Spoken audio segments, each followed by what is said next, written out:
저는 아무것도 없는데 건물주가 될 수 있나요? 라고 말씀하시는 분들이 계세요. 100% 레버리지를 써서 28억 정도. 근데 건물에서 나오는 월세가 1,700만 원이에요. 이분은 100% 레버리지를 써도 한 달에 600만 원 정도가 남는 상황입니다. 그렇게 해서 영원으로 투자를 하셔서 20억 정도 싸게 건물을 산 거죠. 충분히 메리트가 있는 건물이라고 하면은 영원으로 접근을 할 수가 있는 거죠. 초기 자금 마련에 여러 가지 방법이 있는데, 첫 번째로는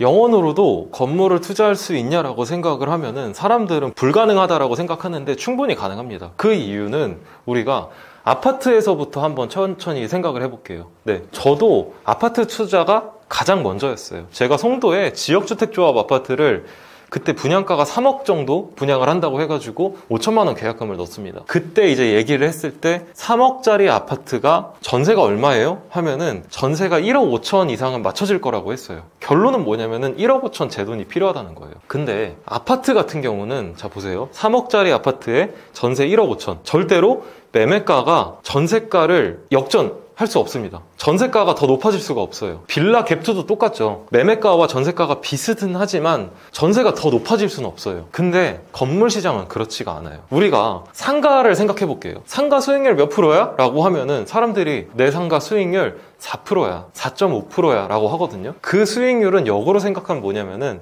내가 10억짜리 상가를 수익률이 5%가 나온다고 하면은 한 달에 500만 원을 상가에서 벌어들이는 겁니다. 근데 우리가 1금융권, 신한은행, 우리은행, 국민은행에서 돈을 빌려요. 얼마에 빌릴까요? 절대로 5%가 넘는 이자는 청구하지 않습니다. 그러면은 지금 기준으로 4%인데 그럼 내가 어떻게 돼요? 월세를 받아서 은행 이자를 내고도 100만 원이 남는 현상이 나타납니다. 이게 상가 투자였기 때문에 사람들이 아파트 투자를 하다가 상가 쪽이 수익률이 잘 나온다고 해서 넘어가는 건데, 상가는 건축비와 분양대행사, 시행사, 여러 가지 기타 중간 비용이 많이 들어갑니다. 하지만 건물 투자는 똑같아요. 상가랑 똑같은데 상가는 옆에 상가 시세가 있으면 내 상가의 시세도 정해져 있어요. 하지만 건물은 개별성이 엄청 확고해요. 그래서 사람들이 들어오기 어려워하고 있죠. 그래서 제가 그 부분을 이제 알려주고 있다 보니까 어떻게 이 분야에서 그래도 1인자가 되었는데, 충분히 내가 싼 건물만 알 수 있다 라고 하면은 그 싼 것만 보는 능력이 있으면은 충분히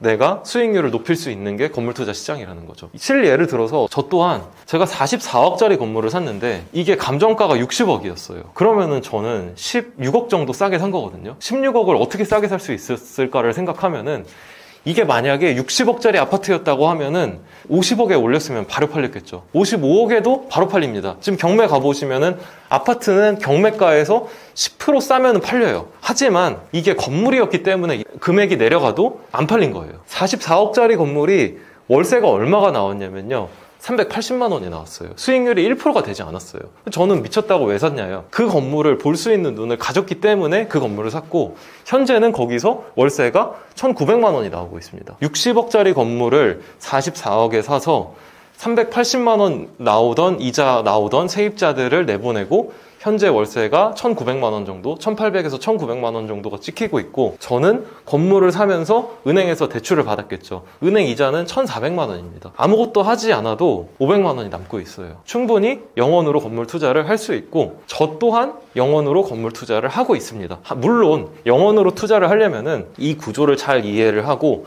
감정가보다 시세보다 싼 물건을, 사정 있는 물건을 저렴하게 매입을 해서 내가 디벨롭 행위를 해야 되는데, 그 디벨롭이 막 건물을 부수고 새로 짓는다거나 아니면은 뭐 엘리베이터를 놓고 대수선을 한다거나 그런 게 아니에요. 그냥 시세보다 싸게 샀기 때문에 내가 매입한 금액에서 수익률이 잘 나올 수 있는 건물, 그런 건물을 사면은, 그리고 대출적인 부분을 잘 활용을 하면은 충분히 영원으로도 건물 투자를 할 수 있습니다. 저 또한 건물 투자를 시작하게 된 계기가 뭐냐면은, 앞서서 말씀드렸던 것처럼 아파트 투자를 하다 보니까 답이 없는 거예요. 아파트 투자는 원금이랑 이자를 같이 내야 되는데 내가 여기에 들어가가지고 살면은 그만큼 돈이 많이 나가는 거죠. 근데 건물에 살지는 않잖아요. 그러면 여기는 세입자를 맞추거나 내 사업을 하는 케이스인데, 세입자를 맞추고 내 사업을 해가지고 충분히 내가 은행에다가 내는 이자 이상을 뽑을 수가 있다라고 생각을 해서 건물 쪽으로 돌리게 됐죠. 충분히 영원으로 건물 투자를 할 수 있습니다. 제가 영원으로 건물주가 되는 방법에 대해서 강의도 하고 컨설팅도 하고 하다 보니까 사람들이 저는 아무것도 없는데 건물주가 될 수 있나요? 라고 말씀하시는 분들이 계세요. 하지만 건물 투자를 할 때는 우리가 안정적인 현금 흐름이 있으면 좋아요. 안정적인 현금 흐름이 있으면 왜 좋냐면은 내가 만약에 건물을 사요. 근데 이자를 내야 돼요. 10억짜리 건물을 사서 은행에서 10억을 대출을 받는다라고 하면은 물론 10억이 대출이 다 나오진 않습니다. 우리가 법인으로 매수를 하면은 8억 정도 대출이 나오고 2억 정도 현금은 필요해요. 하지만 그 2억도 다른 방법을 통해서 내가 가용을 해온다라고 하면은 충분히 메리트가 있는 건물이라고 하면은 영원으로 접근을 할 수가 있는 거죠. 초기 자금 마련에 여러 가지 방법이 있는데 첫 번째로는 내가 사업자가 있는 경우에는 내 사업자를 담보로 신용대출을 받는 방법이 있는데 여기서 잘 생각하셔야 될 거는 우리가 의사예요. 내가 의사면은 신용대출이 마이너스 통장으로 얼마가 나와요? 1억에서 2억은 나옵니다. 내가 직장인이에요. 5천만 원은 나와요. 내가 무직자, 프리랜서, 소득이 찍혀있지 않은 사람이에요. 마이너스 통장을 만들어주지 않습니다. 자, 여기서 생각하는 건 뭐예요? 신용이 좋은 사람일수록 은행에서 많이 빌려준다는 거예요. 근데 이게 개인이 아니라 회사로 들어갑니다. 사업자. 사업자의 신용대출은 그 사업자가 얼마나 탄탄하냐에 따라서 많이 빌려주기도 하고 적게 빌려주기도 해요. 그러면은 내가 건물을 사기 위해서는 내가 안정적인 현금 흐름이 있는 사업을 한다라고 나라한테, 국세청한테, 그리고 은행한테 어필을 해야 돼요. 그 어필을 하는 방법을 이제 제가 뭐 여러 가지 이제 강의를 통해서 알려드리고 있거든요. 그런 부분이 책 있는데 책에도 나와 있고 본문이나 영상 댓글에 제가 200만 원 받고 하는 컨설팅이 있거든요. 그 링크랑 그리고 건물 투자를 실제로 할 수 있는 방법에 대해서 담아놨으니까 그걸 좀 이제 참고를 해보시면 좋을 것 같아요. 링크를 달아둘게요. 여기까지 보신 분들은 어느 정도 투자에 대한 니즈가 있으신 분들이니까 초기 자본금을 그렇게 사업자에서 가용을 할 수도 있어요. 근데 그 사업자들은 나라에서는 사업자한테는 관대해요. 내가 개인으로 집을 산다고 하면 주택에 대한 대출을 규제를 하지만 사업자한테는 그래 사업해서 열심히 경제성장에 기여해서 법인세도 많이 내고 종합소득세도 많이 내 라고 해서 사업자한테 이자를 싸게 주는 프로그램들이 있습니다. 저도 이제 저번 달에 받았는데 5억을 1.4%에 받았어요. 사업자 운전자금 대출로. 그렇게 해서 초기 자금을 마련하는 방법이 1번이고요. 두 번째는 내가 갖고 있는 담보를 활용하는 방법이 있습니다. 제가 산 건물이 60억이라고 했죠. 감정가가. 근데 저는 얼마에 샀어요? 44억에 샀죠. 그러면은 나는 16억 정도의 현금을 가지고 있는 사람이 되는 거예요. 그러면 은행에다가 당당하게 얘기할 수 있어요. 나 옆에 나온 싼 건물을 사고 싶어. 근데 돈이 없어. 근데 나는 이거 돈 갚을 수 있는 능력 충분히 돼. 그러니까 내가 갖고 있는 60억짜리 건물에 지금 대출 44억 있잖아? 나머지 16억 공백 있잖아. 이거 감정했을 때 나오잖아. 이거 가지고 여기다가 담보로 해서 빌려줘 라고 하면은 대출 이자가 줄어들기도 하고 대출 금액이 높아지기도 합니다. 그리고 이걸 담보로 따로 돈을 마련을 할 수도 있고요. 그렇게 해서 아까 말씀드렸던 1번 사업자의 신용을 만드는 방법, 두 번째 내가 가지고 있는 담보로 초기 비용을 마련하는 방법이 있습니다. 그리고 건물 투자 시장에서는 싼 건물을 산다고 하면은 은행에서 80% 정도는 빌려줘요. 법인 사업자라고 하면은 80%는 빌려주기 때문에 내가 나머지 20에서 30% 자금을 어떻게 마련하는데 다양한 방법으로 마련을 할 수 있고 그런 부분에 대해서 이제 알려드리다 보니까 이제 인기가 많아진 건데 그거 이제 아까 하단에 댓글로 이제 달아드린다고 했고 이제 요 정도까지 알아두시면 좋을 것 같아요. 초기 자금 마련하는 방법에 있어서는 여러 가지가 있지만 신용과 담보가 있다. 이런 건물 반드시 사야 한다. 건물에 가치가 없는 건물을 사야 돼요. 이게 무슨 소리냐라고 하실 수 있어요. 왜냐면은 건물 투자 유튜버인데 건물에 가치가 없는 걸 사야 된다고? 자, 이게 뭐냐면은 우리가 생각해 볼게요. 압구정의 현대아파트가 왜 비쌀까요? 압구정 현대아파트는 지금 이미 노후화가 돼가지고 가치가 없어요. 하지만 그 압구정의 현대아파트가 앞으로 미래에 반포의 레미안 원베일리나 한남 더힐 뭐 아니면 성수동의 뭐 이제 트리마제, 아크로서울 포레스트 같이 개발이 될 거라는 기대감이 있고 그렇게 개발이 됐을 때 비싼 가격에 매각이 될 수 있다고 생각하기 때문에 비싼 거예요. 그러면은 우리도 그런 건물 가격을 치지 않는 건물을 사야 됩니다. 자, 땅을 사야 되는 거예요. 땅에 투자를 해야 되지 건물주라고 해서 건물에 투자를 하면 안 돼요. 왜냐? 잘 볼게요. 50년 된 땅이 있어요. 50년 된 땅은 지금도 땅입니다. 근데 50년 된 건물이 있어요. 50년 된 건물을 가치를 주고 사라고 하면은 건물만 사라고 하면은 안 사실 거잖아요. 여기 지금 영상을 보는 구독자분들도. 왜냐? 감가 재산입니다. 중고 자동차를 왜 싸게 팔까요? 신차보다? 감가가 됐기 때문이죠. 그거랑 똑같이 건물도 감가자산이기 때문에 우리는 건물에 투자를 하는 게 아니라 절대로 땅에 투자를 해야 되는 겁니다. 그리고 그 땅의 가치가 올라가기를 기대해야 되는 거예요. 자, 이제 저는 그렇게 생각해요. 우리나라가 앞으로 어떻게 될 거냐. 우리나라는 지금 저는 우리나라의 미래가 일본이라고 생각해요. 그러면은 일본이 30년 동안 어떻게 살아왔냐? 최저임금이 10,000원에서 움직이지 않고 있어요. 물가 상승도 안 되고 있어요. 저희 부모님 세대에서 지금 우리 세대까지는 인플레이션이 오고 경제 성장이 이루어졌기 때문에 땅값이 드라마틱하게 올랐지만 앞으로 그런 드라마틱한 상승은 저는 없을 거라고 생각합니다. 투자자 입장에서도. 그러면은 땅값이 안 오른다고 생각을 하고 접근을 하는 거예요. 그러면은 자, 건물값은 어떻게 돼요?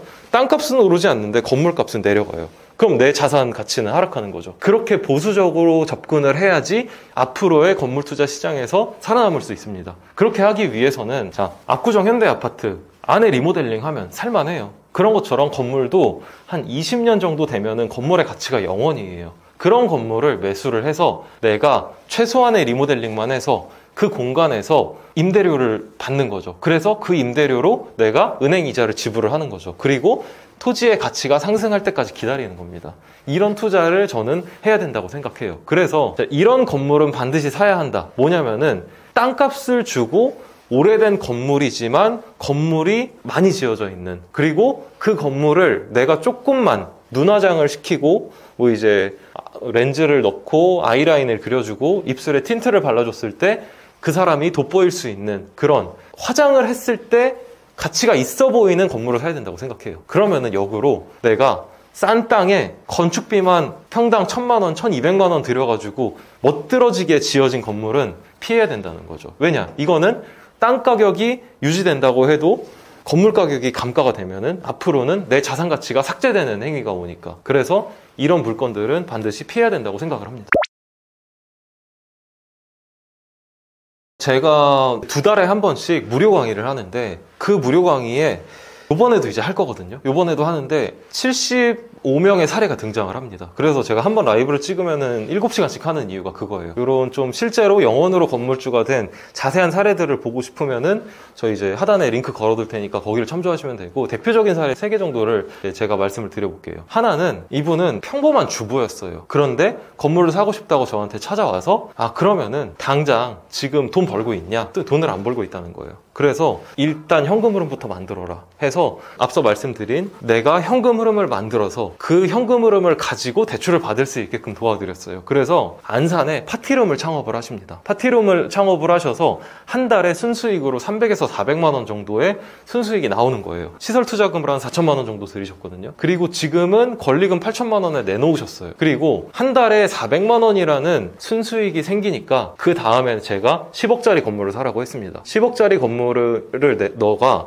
대출을 다 받아서 사. 근데 그 대출을 10억짜리 건물에 대해서는 80% 8억을 해줄 거야. 그러면 나머지 2억이 부족하지. 그 2억은 지금 400만 원 버는 사업장을 가치를 올려서 나라 혹은 은행한테 어필을 해서 돈 2억을 갖고 와. 그렇게 해서 실제로 2억을 마련하시고 8억을 건물 담보로 해가지고 15억에 나와 있는 부천 건물을 15억의 감정평가가 된 매도자가 어쩔 수 없어서 매각을 하는 건물을 9억 5천에 매수를 하십니다. 그럼 이분은 5억 5천만 원 정도 싸게 건물을 매입을 한 거죠. 자, 공실입니다. 공실이지만 제가 지금 공실 상황이 심각하다고 하지만 이분한테 이 건물을 사라고 한 이유는 뭐냐면은 이분은 한번 400만 원의 현금 흐름을 만드는데 성공하셨어요. 그만큼 열정적인 분이기 때문에 공실이지만 그 공실을 채웠을 때 가치가 올라가는 건물이 있기 때문에 이 건물을 사라고 적극적으로 말씀을 드린 거예요. 그래서 실제로 지금 세입자가 들어온다고 해서 협의를 하고 있고, 또 이 건물을 16억에 내놨습니다. 9억 5천에 사가지고. 호스텔이라는 숙박시설로 용도 변경을 해가지고 여기서 현금 흐름을 충분히 나올 수 있게끔 만들어준 거죠. 그리고 다음 사람은 여기서 내가 호스텔, 숙박시설이죠. 숙박시설로 운영을 할 수 있게끔 완벽하게 만들어두고 팔기 때문에. 근데 그렇다고 해가지고 15억, 16억이라는 가격이 비싼 가격이 아니에요. 왜냐면은 시세예요. 그리고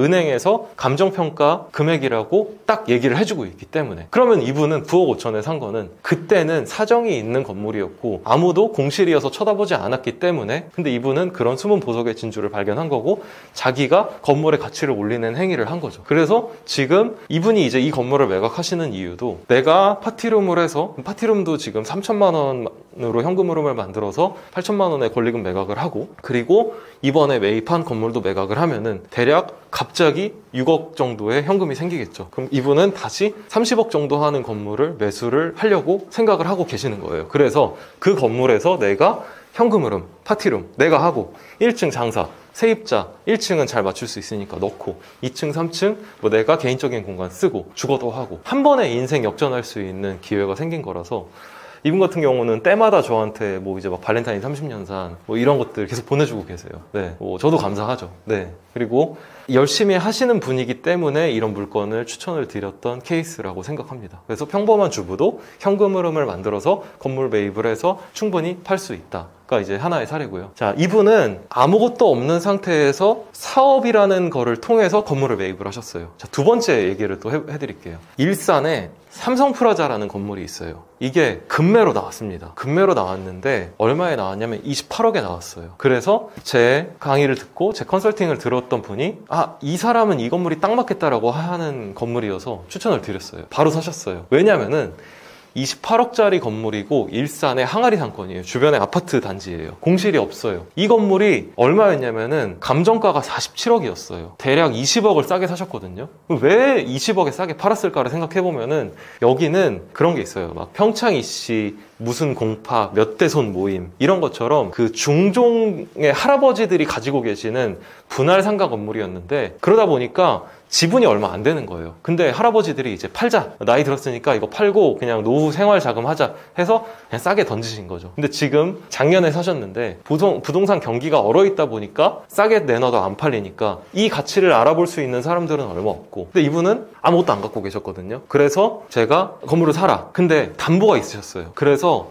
가지고 계시는 아파트나 이런 담보를 활용해서 돈을 마련을 합니다. 그렇게 해서 아파트나 기존에 갖고 있던 담보를 해서 100% 레버리지를 씁니다. 그래서 한 달에 대략적으로 이자가 1,000만 원이 나가요, 이분이. 네, 100% 레버리지를 써서 28억 정도니까. 근데 여기서 건물에서 나오는 월세가 1,700만 원이에요. 그러니까 이분은 100% 레버리지를 써도 한 달에 600만 원 정도가 남는 상황입니다. 그렇게 해서 영원으로 투자를 하셔서 20억 정도 싸게 건물을 산 거죠. 자, 이분은 제가 말씀드렸던 두 번째, 담보에서 자산을 끌어왔어요. 네, 자, 이분은 어떻게 이런 투자가 가능했을까요? 담보가 있었기 때문에 가능한 케이스인 거죠. 그러면은 이분 두 번째 건물은 어떻게 투자하면 될까요? 당연히 기존에 갖고 있던 건물에 20억이라는 자산이 있는 거죠. 그러면은 한 달에 600만 원이라는 돈이 남아요. 600만 원은 대략 우리가 10억을 빌린다고 해볼게요. 10억을 4%에 빌리면 400만 원이거든요. 그럼 대략 15억을 빌리면 600만 원이죠. 한 달에. 15억을 현금으로 빌려올 수 있는 거예요. 그 건물에서. 그럼 15억짜리로 또 다른 수익률이 4%가 넘어가는 100억짜리 건물을 사면 됩니다. 이게 건물 투자가 한 번이 어렵지만 두 번, 세 번은 쉬운 가장 대표적인 케이스입니다. 내가 비싼 건물을 잘못 사면 평생 물리지만 시세 이하의 싼 건물을 매수를 하면은 이런 기회가 충분히 많이 생겨요.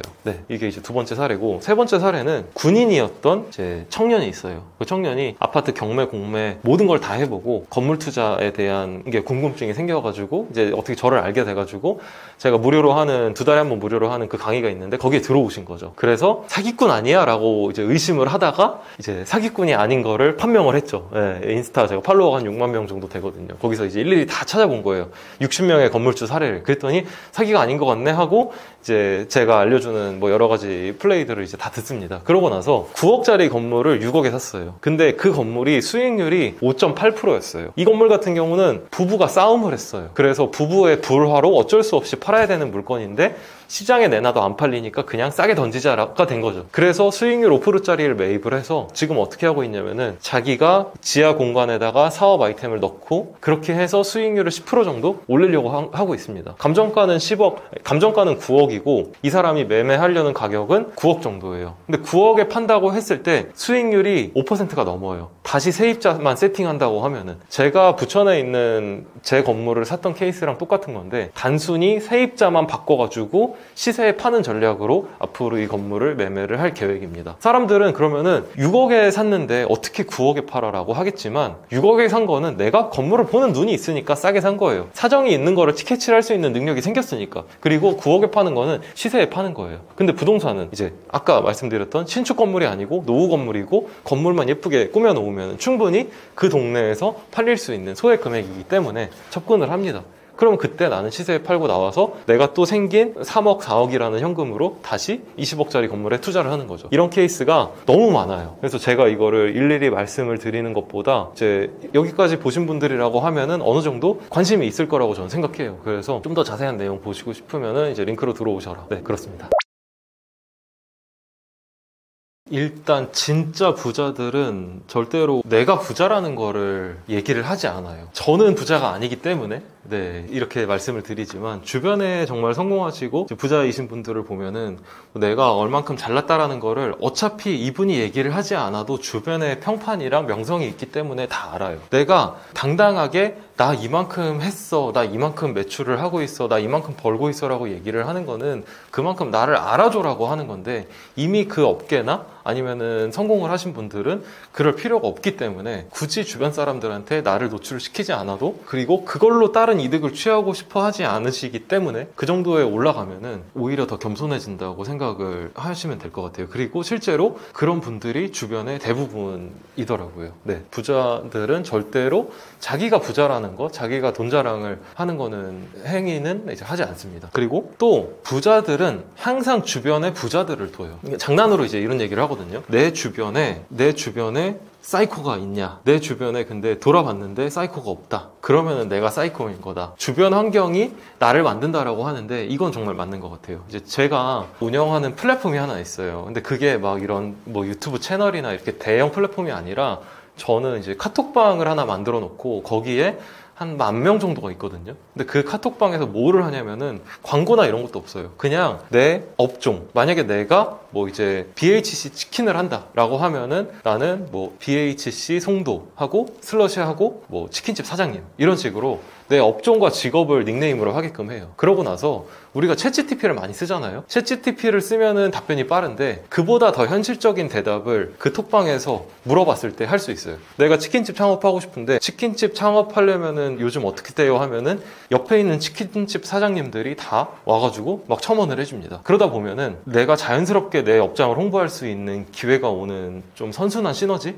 효과가 나오게 되거든요. 이런 톡방을 만든 것 자체가 내 주변 사람들을 나같이 성공, 이제 이 유튜브를 보시는 이제 구독자분들도 어느 정도 부자에 대한 관심이 있으니까 성공을 하고 싶은 욕구가 있는데 내 주변에 내가 만약에 직장인이에요. 그러면은 이런 관심이 없는 사람들이 주변에 많이 있거든요. 그들과 같이 있다 보면은 나도 그들하고 동화될 수밖에 없어요. 그래서 사람들이 사업자, 커뮤니티, 모임 이런 데에 나가는 건데 그런 모임에 나가면은 비용을 많이 써야 돼요. 막 뭐 8만 원, 10만 원? 근데 저도 부가적으로 벌어들이는 수익이 있고 그냥 이런 사람들이 모여서 낼 수 있는 시너지가 되게 많다고 생각하거든요. 그렇기 때문에 이제 어떻게 오늘 이 자리에 온 것도 그런 인연이 돼가지고 이제 대표님이 초대를 해주신 건데 그런 사람들을 저는 곁에 둬야 된다고 생각합니다. 나랑 결이 맞는 사람, 나랑 똑같이 행동하고 싶어하고 나 같이 부자가 되고 싶어하고 나와 같이 성공하고 싶어하는 사람들을 곁에 둬야 되고 이런 것들을 이제 하나의 카르텔이라고 하는데 저는 비용을 따로 받지 않아요. 그냥 제 주변 사람들은 모여가지고 물론 이제 10,000원 받습니다. 10,000원 받고 모여라. 그 다음에 10,000원짜리 선물로 돌려줘요. 그렇게 해가지고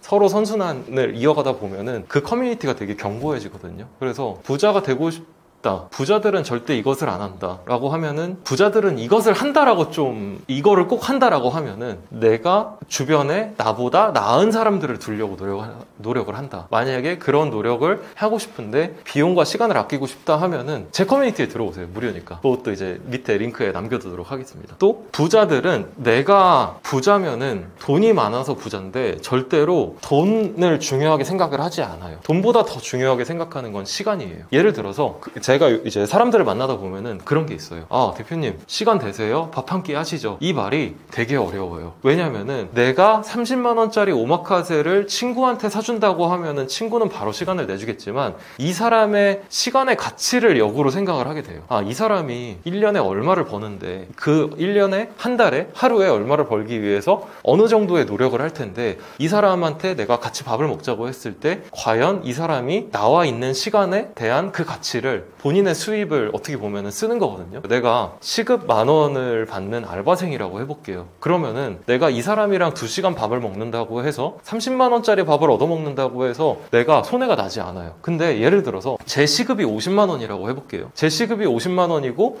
제가 2시간을 누군가와 밥을 먹는다고 하면은 저는 100만 원을 날리는 거예요. 그렇게 생각하면은 절대로 부자들 사이에서는 언제 한번 밥 먹자 이런 얘기를 하지 않고, 그리고 언제 시간 돼? 라고 하지 않습니다. 편하신 날짜 주시면은 한 편하신 날짜 3개 정도 주시면은 제가 거기서 스케줄을 맞출게요. 이런 식의 대화가 흘러가게 됩니다. 그래서 부자들은 절대로 돈보다 시간을 더 중요하게 생각한다고 저는 이제 말씀을 드리고 싶어요. 그렇기 때문에 또 부자들은 약속 시간에 대해서 되게 타이트해요. 항상 누군가의 약속을 하면은, 저는 그렇거든요. 2시에 약속이다 하면은 저는 1시 반에 와요. 왜냐면은 제가 이 사람하고 약속 시간이 있는 이유는 이 사람과 나의 시간을 더 효율적으로 쓰기 위함인데, 제가 거기서 30분 이렇게 늦어버리면은 그 사람의 시간을 저는 뺏는 거거든요. 근데 그 시간은 다시는 없을 시간이거든요. 그게 돈의 가치로 따지면은 뭐 이제 얼마다라는 것보다 그 사람의 시간을 뺏는다는 것 자체가 되게 신뢰되는 행위거든요. 특히 그 시간이 소중한 사람한테는 더더욱일수록. 그리고 그 시간은 어떻게 보면은 이 사람이 더 많은 돈을 번다라고 하면은 충분히 그 시간의 가치는 돈으로 환산하면 더 커지겠죠. 하지만 우리가 돈을 목적으로 모임이 있는 거잖아요. 미팅이라는 건 항상 내가 발전할 수 있고 상대방이 발전할 수 있는 자리를 더 만들어 나가기 위해서 있는 건데, 그 시간에 늦어버리면 이거는 저는 예의가 아니라고 생각하고, 그리고 주변에 있는 부자들도 똑같이 이런 생각을 합니다.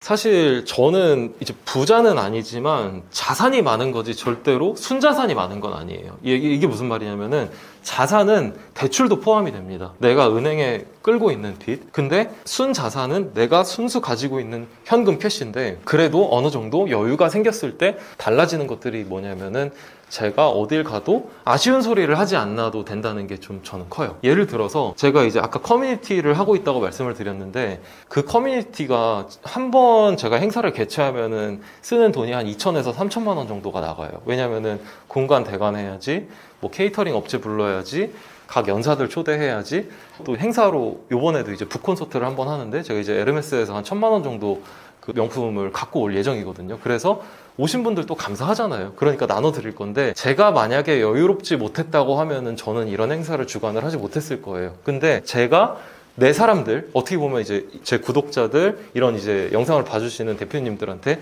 감사해서 편하게 나눠줄 수 있는 이유는 저도 어느 정도 소득이 되기 때문에, 이런 좀 누구는 기부를 하지만 저는 그래도 내가 모르는 사람보다는 나한테 관심을 가져주고 나한테 좋은 영향력을 준 사람들한테 나눠줄 수 있다는 게 정말 가장 큰 행복인 것 같아요. 그게 내 주변 사람들이면은 나의 커뮤니티일 수도 있고, 그리고 내 가족이 될 수도 있고요. 어디 가서 그냥 뭐 밥을 먹을 때도 예전에는 가격표를 보고 내가 뭐 이제 내 배우자 혹은 내 부모님, 뭐 이제 뭐 내 여자친구 이런 식으로 가격표를 보고 여기서는 안 돼라고 했다면은, 그래도 조금의 여유가 생겼을 때는 그런 거에 대해서 구애받지 않고 내가 편하게 살 수 있다라는 게 정말 행복한 것 같아요. 네. 그래서 부자가 된 이후에 달라진 삶이라고 하면은, 아직 부자는 아니지만 지금 갖고 있는 자산을 계속 유지하기 위해서 더 노력하면서 살아가는 것 같아요. 이게 뭔 소리냐라고 하실 수도 있지만, 제가 만약에 100만 원이 있다라고 하면은 제 100만 원은 자산 가치로 따지면은 크게 변동이 없어요. 하지만 제가 1억이 있다, 100억이 있다, 1000억이 있다라고, 1000억 없지만 해볼게요. 그러면은 제가 그냥 현금으로 1000억을 가지고 있어도 환율이 1000원일 때 제 1000억과 환율이 1470원이거든요, 오늘. 1470원일 때 제 100억의 가치는 달라집니다. 그러면은 내가 내 1000억이라는 돈을 유지하기 위해서는 저는 또 환율 공부를 해야 되는 거예요. 이런 식으로 어느 시점이 오면은 내 자산을 지키기 위해서, 그 자산을 지키는 이유가 내 주변 사람들, 예를 들어서 저는 제 커뮤니티 안에, 제 카르텔 안에 속해 있는 사람들한테 계속 베풀기 위해서, 그러면서 시너지 효과를 내기 위해서, 아니면 내 가족들한테 더 맛있는 거 돈 걱정 안 하고 먹여주기 위해서, 이렇게 유지하기 위해서 살게 되는 것 같아요. 행복합니다. 네, 그래도 뭐 행복합니다. 저는 그래서 20대로 돌아갈래라고 하면은 저는 안 돌아갈 것 같아요. 20대로 돌아가서 청춘을 누릴래라고 하면은 저는 절대로 돌아가지 않을 것 같습니다. 지금이 더 행복해요.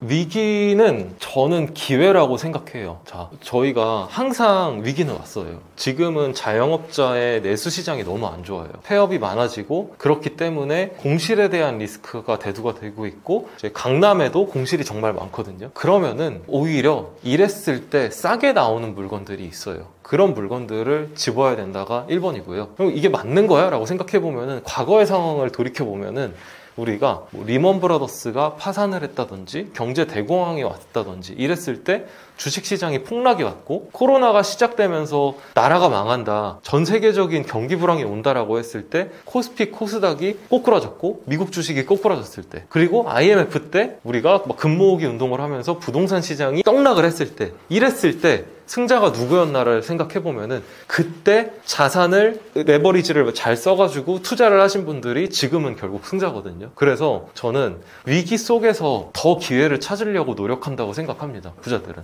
네. 실제로 저도 그렇게 위기가 오면은 그때 현금 비중을 많이 줄여가지고 투자 자산으로 많이 투입을 하는 편이에요. 코로나 때도 그랬고, 이제 뭐 여러 가지 투자 자산을 운영을 하고 있거든요. 그래서 이런 위기가 왔을 때가 더 기회지, 모두가 오른다 해가지고 거품이 꼈을 때 고점에 뭔가 자산 행위를 하는 것보다, 다들 웃고 있을 때 거기에 투자를 하는 것보다 항상 모두가 울고 있을 때 그때가 기회라고 생각을 합니다. 일단 저는 달력을 써요. 그래서 세무사에서 주는 달력이 있는데, 뭐 부가세, 원천세 신고일, 그리고 이제 법인세, 종합소득세 이때 내라는 달력에다가 제가 한 달치 해야 될 것들, 고정적으로 해야 되는 일들을 일단 다 써놔요. 그리고 거기에 제 개인적인 일정들이나 뭐 약속이라든지, 왜냐면 약속 시간은 되게 중요하기 때문에, 내 시간도 중요하고 상대방도 시간이 중요하기 때문에 약속을 잊지 않기 위해서 한 달 단위로 다 이제 캘린더를 써놓고, 그리고 이제 거기다가 일 단위 캘린더를 컴퓨터에다가 또 따로 저장을 해놔요. 스티커 메모로 해가지고 오늘 시간별로 무슨 일을 해야 돼. 왜냐면은 살다 보면은 변수가 되게 많이 생기거든요. 그러면 그 변수를 다 컨트롤을 하려면은, 저한테 100개의 요청이 들어왔는데 제 머릿속에 그 100개의 요청을 다 처리할 수 있는 전산 능력이 없기 때문에 할 일을 다 이제 따로 일 단위로 써놔요. 그렇게 하고 그 일 단위에서 시간 단위로 내가 우선적으로 처리해야 될 거는 하나씩 처리를 하면서 지워나가고 있습니다. 그래서 월 단위 캘린더를 하나 작성을 하고, 그리고 이제 월 단위 캘린더에다가는 내가 이날 해야 될 것들에 대한 주요적인 거, 그리고 고정적으로 나가는 거, 뭐 이제 월세, 직원들 급여 이런 것들을 세팅을 해놓고, 일 단위로는 내가 해야 될 것들을 우선순위로 정리를 해놓고, 그 다음에 당일날이나 전날, 전전날 저한테 이제 요청이 들어오는 것들은 거기에다가 추가 삭제를 하고, 점점 이제 한 것들은 지워나가고, 그렇게 하면서 우선순위를 두고 업무를 처리하면서 살고 있어요. 그렇게 시간을 관리하고 있습니다. 그리고 오늘 촬영이 서울이었는데, 오늘도 이제 올라온 김에 아침에 부동산 중개법인 만나가지고 이제 회사 부천으로 출근해가지고, 인천에서 제가 일을 보거든요. 인천에서 이런 부동산 컨설팅 관련 업무 보고, 부천에 출근해서 회사 업무 보고, 그리고 이제 강남에 중개법인에서 미팅이 있어가지고 오늘 촬영 전에 시간 만들어가지고 11시에 촬영하고, 오늘 이제 2시부터 4시까지 여기서 촬영하고, 그 다음에 출판사 대표 미팅이 있어가지고 내려가면서 양재 쪽에서 하나 만나고, 갤러리 운영하는 동생이랑 또 촬영이 하나 있어서 서울 올라온 김에 그거 촬영하고, 7시부터 9시까지 저희 이제 미술품 절세 관련 세미나가 있어요. 이제 커뮤니티랑 수강생들 대상으로 무료로 이제 재능 기부하는 건데, 그거 이제 참석하고, 그리고 나서 다시 회사 돌아가는 일정으로 짜가지고 올라온 김에 많은 일을 하고 있습니다. 윈도우에 스티커 노트라고 그냥 메모장 같은 거 하나 띄워놓고, 대신 컴퓨터나 다 원격으로 해가지고 계속 볼 수 있게끔 하고 있습니다. 네. 저는 일단 내가 다 먹으려고 하면 안 된다고 생각해요. 네, 이게 어떤 구조냐면은, 항상 내 주변 사람들을 먼저 챙겨야 된다고 생각하거든요. 모든 투자를 할 때 내가 혼자서 다 하려고 한다. 그러면은 사업을 하면 안 돼요. 저는 그렇게 생각하거든요. 제가 숙박업을 했을 때도 그랬어요. 저는 제가 청소를 하지 않았어요. 왜냐하면은 청소 이모님을 고용을 하는 거예요. 250만 원이라는 비용을 주고 그러면은 이모님은 청소를 하겠죠. 그러면 그 시간은 저한테 250만 원 이상의 가치가 있는 시간이기 때문에 청소 이모님을 고용을 하는 겁니다. 그리고 남는 시간에 저는 다른 제가 할 수 있는 투자 방법이나 아니면 더 적극적으로 레버리지를 쓸 수 있는 방법을 연구하고 실행을 하는 거죠. 그래서 실제로 펜션을 제가 운영을 해가지고 딱 1년 만에 14억 정도 매매 차익을 봤거든요. 뭐 인테리어 이런 것들 다 빼고. 하지만 그 펜션은 완전한 오토로 돌아갔습니다. 저는 직원들한테 순이익의 10%를 월급에 상여금으로 따로 줬어요. 그들이 방 관리를 하고 예약률을 높일 수 있게끔 하게끔. 그리고 청소 이모님들 관리도 그들에게 시켰어요. 왜냐면은 그들이 청소 이모님을 인건비를 최대한 줄이고 본인들이 열심히 청소에 임하면은 그러면은 그만큼 순이익이 높아지고 자기들이 가져가는 게 많아질 거라고 생각을 했겠죠. 그런 식으로 나의 시간을 소중히 생각을 해야 되고 레버리지를 금융에서만 쓰는 게 아니라 시간에서도 레버리지를 써야 되고 그 시간에서 레버리지를 쓰는 거에서 내가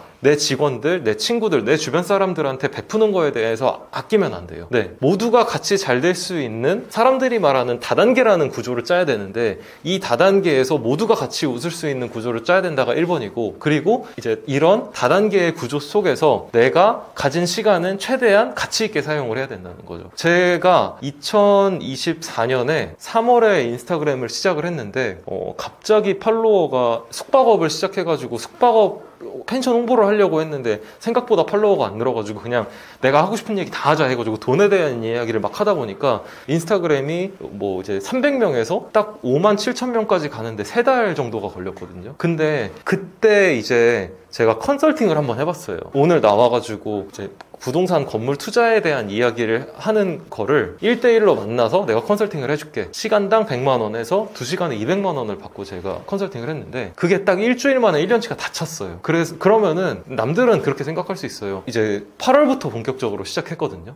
저렇게 해가지고 돈 벌면은 시간당 100만 원이면 되게 돈을 많이 버는 거네. 하지만 저는 그 시간에 컨설팅을 하는 시간보다 제가 더 다른 일을 하면은 가치가 있을 거라고 생각을 했기 때문에 2025년 1월 1일부터 아예 하지를 않고 있습니다. 네, 이것도 어떻게 보면은 누구 입장에서는 되게 배부른 소리 하네지만 제 입장에서는 제가 청소를 하지 않고 청소 아주머니한테 이제 월급을 드리고 맡겨가지고 시간을 레버리지하는 그런 거라고 생각을 하면 될 것 같아요. 그래서 부자들이 기사를 쓰는 이유도 저는 이해가 가요. 기사를 쓰고 그 시간에 내가 운전을 하지 않고 다른 일을 하면은 더 많은 가치를 창출을 할 수 있으니까. 네, 근데 아직 저는 그 정도까지는 아니라서 그냥 열심히 제가 운전하고 테슬라 타고 다녀서 자율주행 딱 켜고 이제 그러고 다니기 때문에 그렇습니다. 네, 그래서 항상 레버리지를 적극적으로 활용을 해야 된다. 근데 그 레버리지가 대출을 일으켜가지고 내가 돈을 레버리지 하는 것도 있지만 시간을 레버리지 하는 것도 꼭 신경을 써야 된다. 그리고 시간을 레버리지 투자함에 있어서